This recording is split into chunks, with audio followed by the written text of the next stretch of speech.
Try this one on for size. With J.P. Morgan at the turn of the century, it was his gold that he had. Okay, he didn't go out and borrow it. It was his.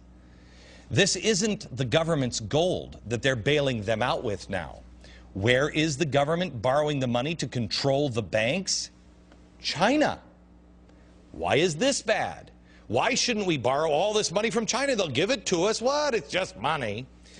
Well, this goes back to a memory of mine as a kid. When I was first decided I was going to go into a small business around 2000, I became a small businessman. I vowed not to borrow any money because of something I remember my father saying to me when I was a kid. We owned a bakery, City Bakery, in downtown Mount Vernon, Washington. And I remember saying to my dad, "What do you mean you got to go to work tomorrow? You don't have a boss." He just looked at me and said, "Son, everybody has a boss. My boss is the bank." Mr. President, everybody has a boss, and your boss is China.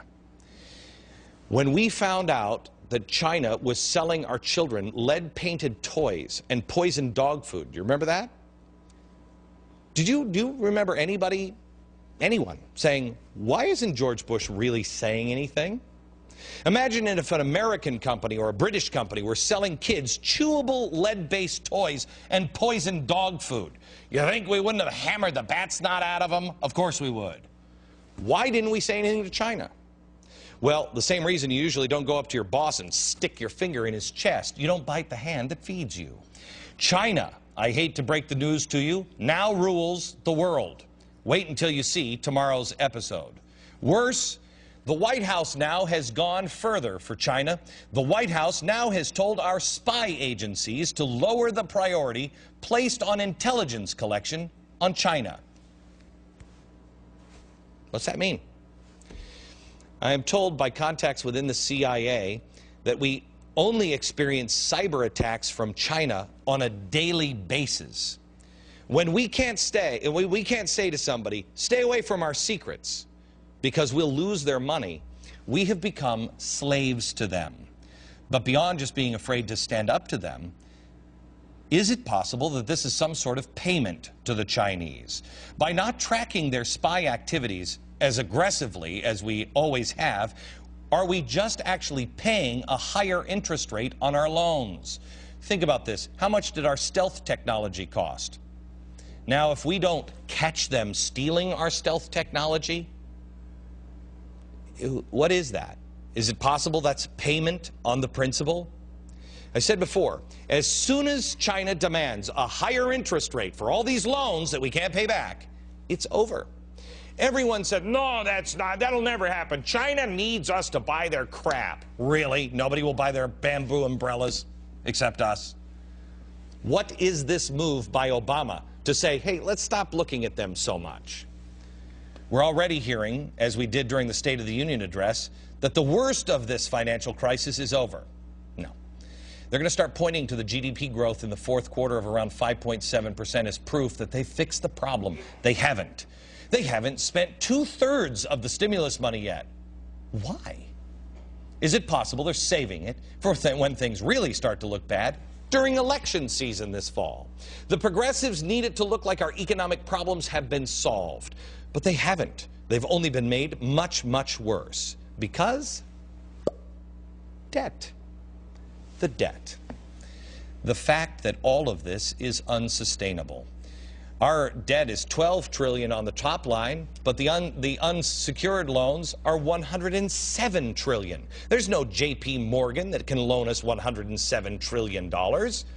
We long ago dropped the gold standard. We don't manufacture anything more to sell for profit. What are we making that's going to make up $107 trillion? Even during the Great Depression, we had 3 things missing from the terrible situation we faced then that are not missing now. Everybody says, "Oh, we'll get out of it. We got out of the Great Depression." Think of these things. During the Great Depression, the massive debt that we have now is missing. Our debt to GDP ration in 1929 was 16.3%. This year, the estimates predict that it will reach 94% of GDP, and in 2011, 99%. Unsustainable. Second thing that we didn't have in the Great Depression that we have now, unfunded liabilities. Remember, there wasn't a Social Security or Medicare program to fund. This is our most crushing debt. $107 trillion. The first one is $12 trillion. 107. There is no way to ever pay that off. And 3, we didn't have the total personal debt. People were not living lifestyles on credit. And people owned their houses and they could grow their own food. So now what can we do with a debt that's unsustainable? Well, we can stop living in the fantasy land. We can tell ourselves we better wake up right now if we want to control our own country. We can get ourselves out of debt so we are not slaves personally to anyone else. We can take control of our personal financial situation. In 1907, Americans thought it was a terrible thing to be beholden to J.P. Morgan.